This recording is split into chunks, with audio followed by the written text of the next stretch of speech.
오늘 이 시간 우리에게 허락하신 하나님의 말씀은 야고보서 2장 1절에서 5절 말씀입니다. 야고보서 2장 1절에서 5절 말씀을 함께 합독해서 올려드리도록 하겠습니다. 야고보서 2장 1절에서 5절 말씀입니다. 내 형제들아, 영광의 주 곧 우리 주 예수 그리스도에 대한 믿음을 너희가 가졌으니 사람을 차별하여 대하지 말라.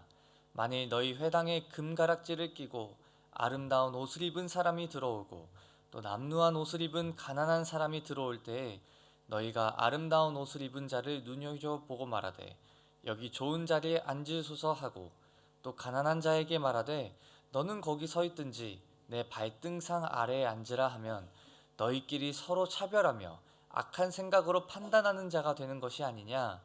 내 사랑하는 형제들아, 들을지어다. 하나님이 세상에서 가난한 자를 택하사 믿음에 부요하게 하시고 또 자기를 사랑하는 자들에게 약속하신 나라를 상속으로 받게 하지 아니하셨느냐. 아멘. 오늘 함께 야고보서 2장 1절부터 5절 말씀을 가지고 차별이 아닌 사랑으로 라는 제목으로 함께 은혜를 나누고자 합니다.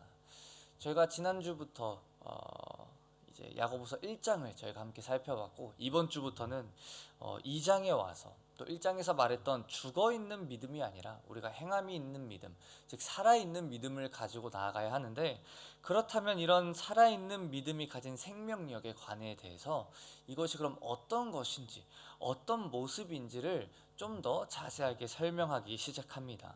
그래서 말씀을 우리가 받을 때 온유함으로 받아서 들은 대로 순종하며 살아가는 성도의 모습이 어떤 것인지를 하나 둘씩 이렇게 나열하기 시작하는데, 오늘 본문 말씀에 와서는 저희가 차별을 해야 되는 것이 아니라 오직 사랑으로 우리가 나아가야 된다라는 권면의 말씀으로 시작을 하고 있습니다. 그러다 보니 많은 성도님들이 야고보서를 읽을 때, 특히 이 2장부터의 말씀을 이렇게 접하실 때 행함을 강조하는 책으로 이해할 때가 많은 것 같습니다.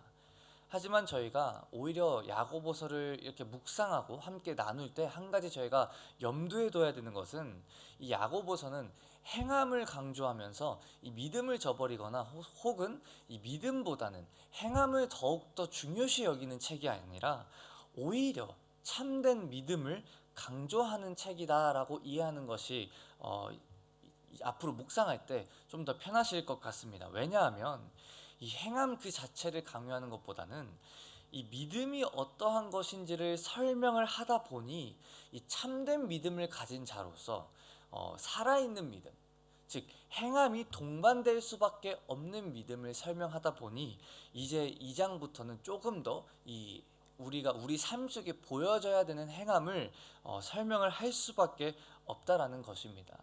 그렇기 때문에 이런 행함이 있는 참된 믿음, 근본적인 믿음을 제시하고 있는 책이기 때문에 저희가 이제부터는 조금 더, 그렇다면 우리 삶 속에 나타나야져야 할 이 열매에 대해서 저희가 함께 묵상을 하며 나아가게 될 것 같습니다. 그래서 2장 1절에 보시면 야고보서 이 저자는 이렇게 설명합니다.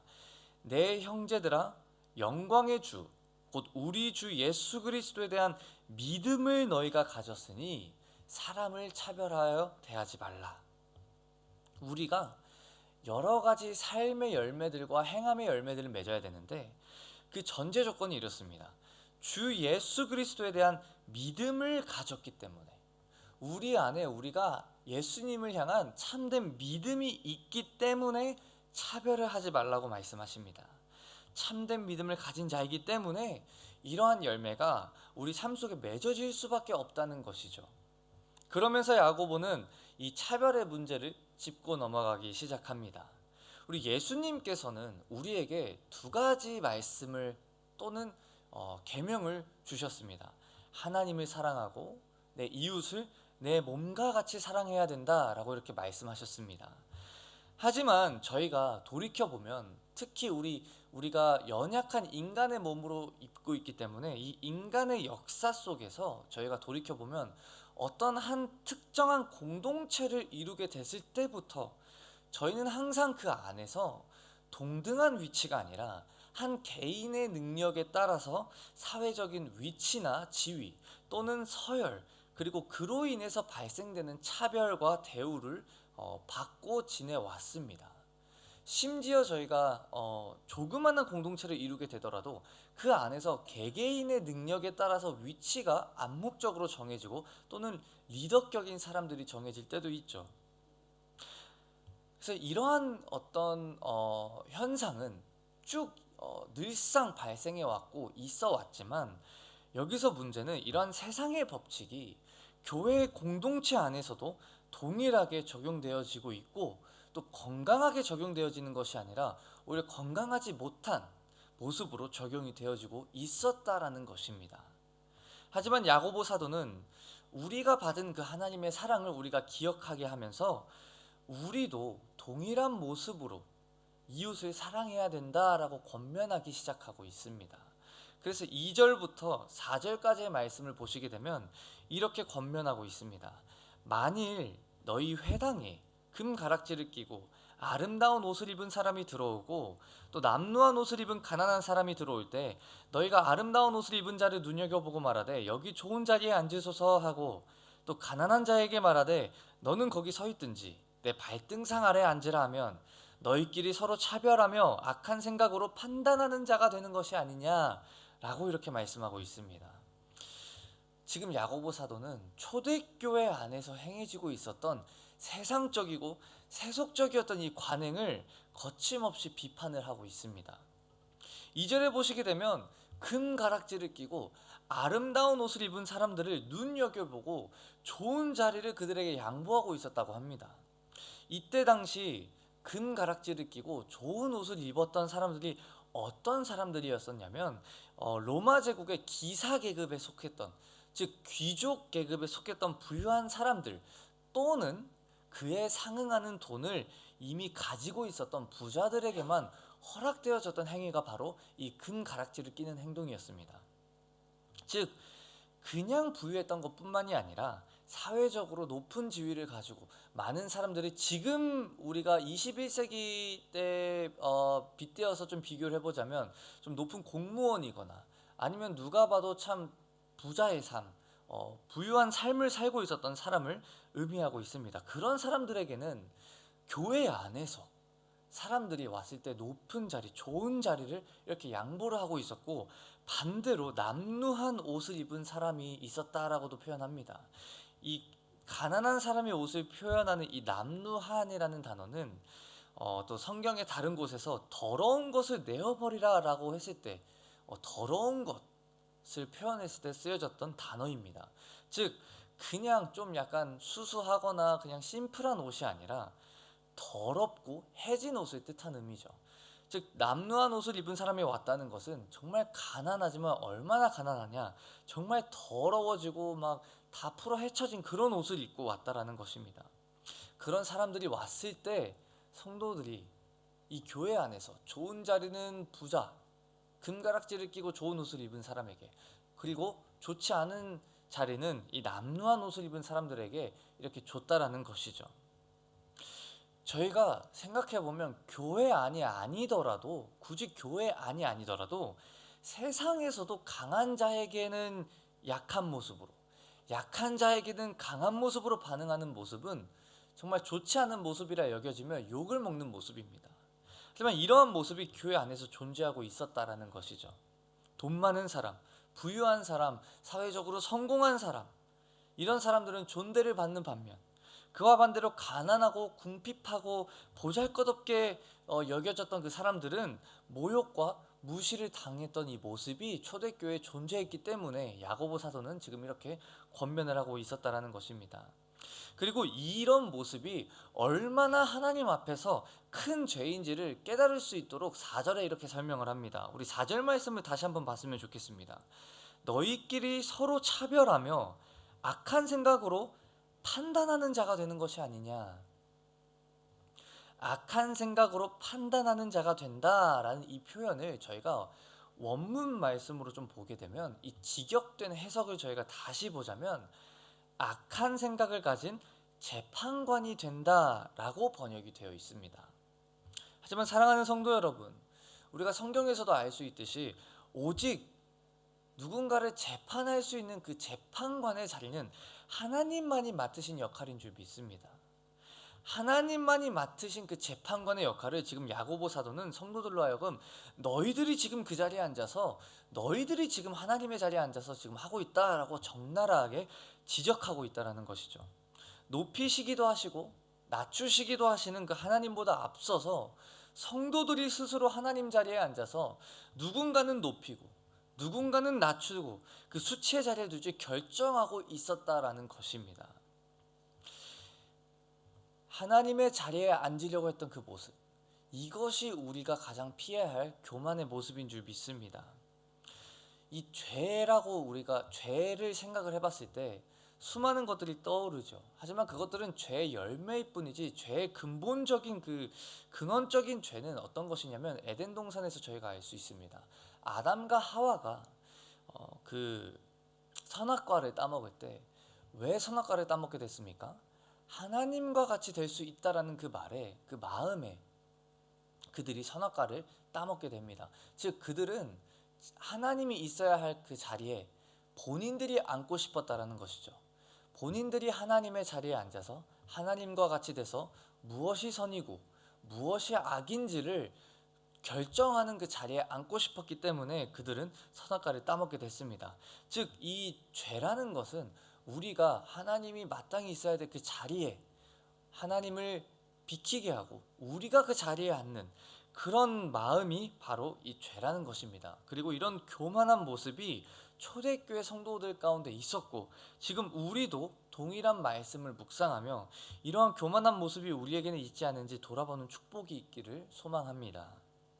정말 안타까운 현실이지만 지금 현대사회 속에서 특히 저희가 살아가는 모든 시스템 안에서 이 자본주의가 만연한 이때 교회 안에서도 동일한 세상의 법칙이 적용되고 있는 것을 간간히 볼 때가 있습니다. 그리고 그러한 모습 때문에 교회들이 세상 사람들에게 손가락질을 당하며 욕을 먹을 때가 많습니다. 사람들의 인정만을 구하면서 막 눈에 띄는 곳에서만 섬기려 하고 부유한 자들은 오히려 더 발언권을 얻고 사회에서도 약자가 아닌 나의 이익만을 추구하는 모습을 정말 눈살 찌푸리게 하는 그 모습이라고 여겨지는데 교회 안에서도 내가 원하는 것, 나의 이익을 위해서라면 다른 사람은 신경을 하나도 쓰지 않는 그런 모습들이 우리 안에도 있지 않는지 돌아볼 수 있는 축복이 있기를 소망합니다. 교회 안에서는 우리가 교회 안에서만큼은 하나님의 나라를 바라보면서 나아가기를 축복합니다. 하나님께서 우리를 교회로 부르셨습니다. 그리고 교회로 부르신 우리를 하나님의 나라를 바라보며 나아갈 수 있도록 우리에게 약속하여 주셨습니다. 하나님을 사랑하는 자들이 하나님의 기업을 유업으로 받을 수 있게 하셨습니다. 즉 우리는 예수 그리스도 안에서 하나님의 백성이 되었다라고 말하는 우리는 하나님의 나라를 바라보며 나아가야 되는 줄 믿습니다. 이 하나님의 나라가 무엇일까요? 성경에서는 이사야서 11장이 이렇게 표현하고 있습니다. 사자와 어린 양이 함께 뛰노는 곳. 이 경쟁 사회 속에서 1등만 될 수 있다면, 내가 원하는 것을 내가 쟁취할 수만 있다면 수단과 방법을 가리지 않아도 된다고 가르치며 이웃 사랑이라는 하나님의 명령과는 전혀 반대되는 삶을 살아가도록 가르치는 세상 속에서 우리는 이런 하나님의 나라를 이뤄나가야 되는 줄 믿습니다. 모두가 사자가 될 필요가 없습니다. 모두가 어떤 한 특정한 1등만 돼야 된다라고 말하지 않습니다. 사자와 어린 양이 함께 뛰노는 곳, 하나님께서 우리에게 허락하신 것들 속에서 그 안에서 하나님이 우리에게 허락하신 것을 누리면서 그 안에서 최선을 다하며 서로 사랑으로 이해하고 서로 사랑으로 하나가 되어져 나아가야 되는 것이 바로 하나님의 나라여야 된다라는 것이죠. 또 한 가지 하나님의 나라는 미래적이지만 또 현재적입니다. 지금 우리에게 허락하신 오늘이라는 시간 속에서 우리를 교회로 부르신 오늘이라는 시간 속에서 우리가 하나님의 나라를 이뤄 나가야 된다라는 것입니다. 그래서 오늘 하루, 오늘 내게 허락하신 그 시간들 속에서 내 삶 안에서 하나님의 나라를 이뤄 나가시는 주님의 백성들이 되시기를 축복합니다. 이러한 모습이 있을 때, 이렇게 우리가 하나님의 나라를 우리 삶 속에서 이뤄나가기 시작할 때 우리는 차별이 아닌 사랑으로서 우리 주변에 있는 이웃들을 이해하고 품고 비로소 사랑할 수 있게 되는 줄 믿습니다. 우리가 차별이 아닌 사랑으로 하나된 주님의 나라를 이뤄나가려면 두 가지를 기억해야 합니다. 첫 번째로는 우리를 위해 보여주신 하나님의 사랑을 우리가 기억해야 되는 줄 믿습니다. 하나님께서는 사람을 외모로 판단하지 않으시고 사람을 외모로 취하지 않으시고 있는 모습 그대로를 사랑해 주신 분이십니다. 우리의 모습을 아무리 연약하고 보잘것없고 여전히 죄인된 모습이었지만 그럼에도 우리를 사랑하셨던 분이 하나님이십니다. 부유하거나 가난하거나 학식과 지위가 높거나 낮거나 상관없이 우리를 여전히 사랑해 주셨다라는 것이죠. 신명기 7장에 보시게 되면 이런 말씀이 있습니다. 하나님께서 이스라엘 백성에게 내가 너희를 선택했던 이유를 이렇게 설명하고 있습니다. 야훼께서 너희를 기뻐하시고 너희를 택하심은 너희가 다른 민족보다 수요가 많기 때문이 아니니라. 너희는 오히려 모든 민족 중에 가장 적으니라.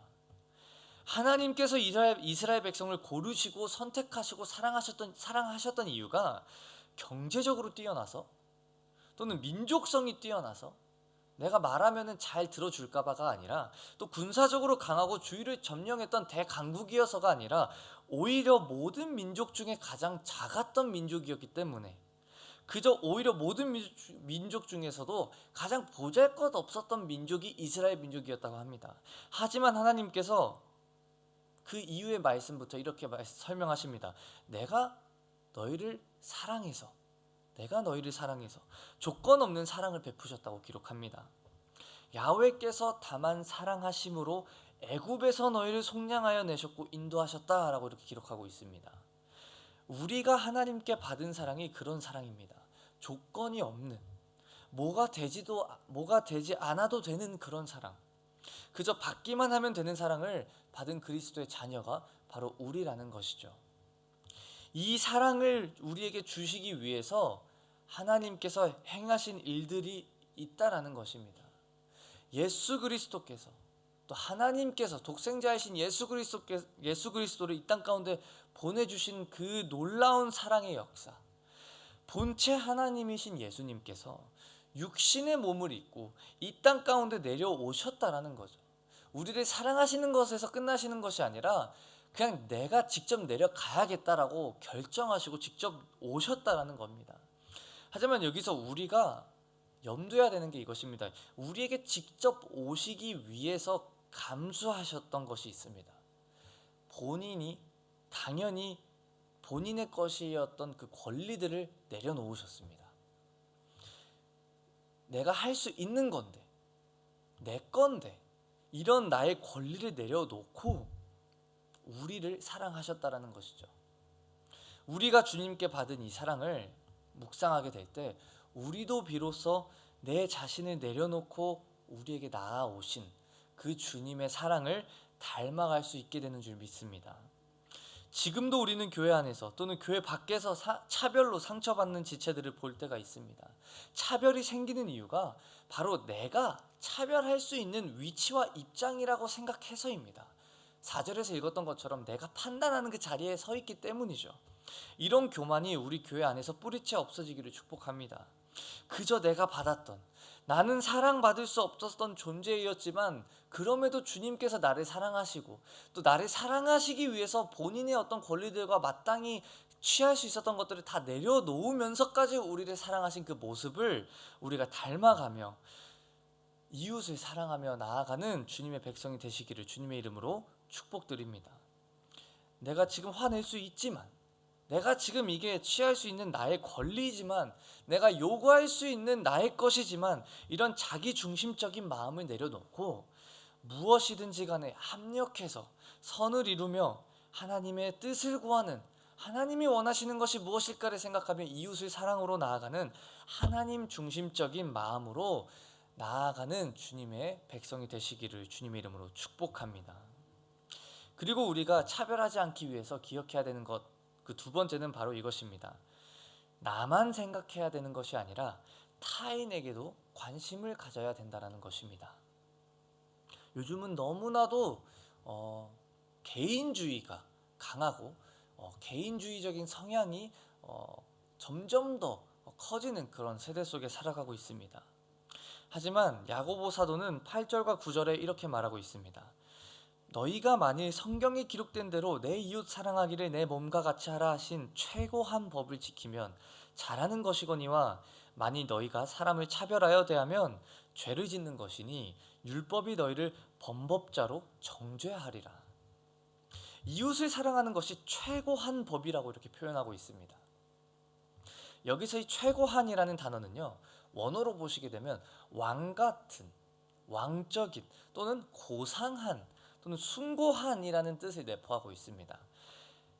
그러니까 이 이웃을 사랑해야 된다는 이 계명이 다른 모든 계명들을 포함하는 계명이기 때문에 이런 단어로 지금 야고보 사도는 설명하고 표현하고 있다라는 것이죠. 예수님께서도 이렇게 말씀하십니다. 하나님을 사랑하고 이웃을 사랑하는 것이 모든 율법과 선지자의 강령이다. 즉 이 두 가지 안에 모든 이 율법과 선지자의 말씀이 담겨져 있다라고 말씀하신 것과 동일한 지금 말을 야고보 사도는 하고 있습니다. 그리고 이어서 사람을 외모로 판단하면서 무자비하게 차별하는 그 사람에게는 하나님께서 정죄하신다라고 이렇게 권면하고 있습니다. 이 말씀도 주님께서 우리에게 주셨던 가르침과 동일하죠. 의인과 악인을 가르실 때, 마지막 날 의인과 악인을 가르실 때 이 작은 자에게, 약한 자에게 자비를 베푼 사람에게는 하나님이 보답을 하시고, 반대로 그렇지 않았던 자들에게는 하나님께서 보응을 하신다라고 이렇게 주님께서 말씀하십니다. 그리고 예수님께서도 본인 스스로가 삶으로 이웃에게 관심을 가지며 사랑하는 모습이 어떠한 것인지를 우리에게 보여주셨죠. 아무도 찾지 않고 무시하던 그 사마리아 지역에 일부러 그곳 가운데 나아가셔서 심지어 그곳 주민들에게조차 손가락질 받으며 왕따를 당했던 그 사마리아 여인을 찾아가 주셨습니다. 왜냐하면 그 여인에게도 하나님의 긍휼과 사랑이 필요했기 때문이죠. 우리도 사마리아 여인이 받았던 그 주님의 자비와 긍휼하심을 동일하게 받은 자들입니다. 그렇기 때문에 우리도 그 주님을 닮아가야 된다라면, 우리가 주님을 닮아가는 주님의 자녀가 이제 됐다라면 이제는 동일하게 이웃에게 관심을 가지며 나아가야 되는 줄 믿습니다. 나만 생각하고 내 일로만 바쁘고 나만 잘 되면 된다라는 그런 개인주의적인 그런 사고방식을 내려놓고 함께 주님 안에서 한 몸을 이루는 지체로 주님께서 우리를 부르셨다면, 그렇다면 저 지체가 필요한 것이 무엇인지, 저 지체가 지금 어떤 기도가 필요한 것인지 함께 관심을 가져주며 사랑으로 품고 함께 기도로 나아가야 되며, 우리 주변에 있는 이웃의 아픔과 고통에 귀를 기울이며 함께 사랑으로 주님께 나아갈 수 있도록 같이 걸어가 줘야 되는 사랑의 공동체가 되어줘야 된다는 것이죠. 우리가 바로 그런 믿음의 공동체인 줄 믿습니다. 그렇기 때문에 하나님께서 우리를 교회로 부르셨는 줄 믿습니다. 그런 교회로 부름받은 우리가 우리 삶 속에서 하나님의 나라를 이뤄나가시기를 주님의 이름으로 축복합니다. 그럴 때 오늘 우리의 삶 속에 하나님의 나라가 임하고 수많은 영혼들이 우리의 삶을 보고 하나님의 나라를 경험하며 하나님께 다시 돌아올 수 있는 놀라운 전도의 역사 또한 이루어질 줄 믿습니다. 1990년쯤에 미국의 프로미스 키퍼스라는 회개 운동이 있었다라고 합니다. 이때 어떤 모임이었냐면 수많은 젊은 남성들이 함께 모여서 한국에 수년 전에 일어났던 회개 운동과 같이 워싱턴에서 함께 모여서 회개하며 기도하는 그런 모임을 가졌었다고 합니다. 근데 이때 모였던 숫자들이 약 한 110만 명 정도 되었다고 하는데 수치만 보면 사실 되게 이례적인 일이었다고 합니다. 110만 명의 남성들이 그 광장들과 그 골목들을 가득 채워서 회개를 촉구하며 함께 하나님께 기도했던 그런 어떤 운동들이 있었는데, 그 집회 가운데 사회자가 이런 질문을 했다고 합니다. 지금 수많은 사람들이 오셨는데 지금 모두 어떤 교단에서 오셨습니까? 라는 질문을 했다고 합니다. 그때 이제 각자 모든 사람들이 자기의 그 교회와 교단들을 이제 이렇게 외치기 시작했죠. 하지만 110만 명이라는 사람이 왔기 때문에 너무나도 많은 교단을 한꺼번에 말해서 아무도 알아들을 수 없을 정도로 여러 교단들을 동시에 말했다고 합니다. 하지만 그때 사회자가 다시 질문을 했습니다. 그렇다면 오늘 여기에 누구 때문에 모이셨습니까? 그때 예수 그리스도라는 오직 한 대답만이 울려 퍼졌다라는 일화가 있습니다. 사랑하는 성도 여러분, 우리가 이곳에 모인 이유가 무엇입니까? 오직 예수 그리스도 때문에 우리가 교회에 모인 줄 믿습니다. 예수님 하나로 족한 사람들의 모임이 되어야 되는 줄 믿습니다. 내가 이룩한 것으로 자랑하며 교만하며 다른 지체를 판단하는 것이 아니라 예수님만을 자랑하고 우리를 위해서 행해 주신 그 예수님의 사랑의 그 행위를 우리가 자랑하며 그 안에서 그 주님의 방법과 주님의 사랑으로 다른 지체를 품는 교회가 우리가 되어야 되는 줄 믿습니다. 건강한 공동체는, 건강한 교회란 주님의 선한 생각에 지배를 받는 공동체입니다. 우리가 하나님께 받은 사랑을 기억하며 동일한 사랑의 모습으로 우리에게 지금 허락하신 지체들, 하나님이 지금 우리에게 함께 있게 하신 그 지체들을 품고 나아갈 때 그곳에 오늘 우리 삶에 하나님의 사랑의 역사가 점점 더 전파되어지며 그렇게 하나님의 나라를 세워나가게 되는 줄 믿습니다. 오늘도 그렇게 하나님의 나라를 이루어가시는, 하나님과 동행하시는 하나님의 성도님들, 하나님의 자녀들, 하나님의 백성들이 되시기를 주님의 이름으로 축복합니다. 함께 기도하겠습니다.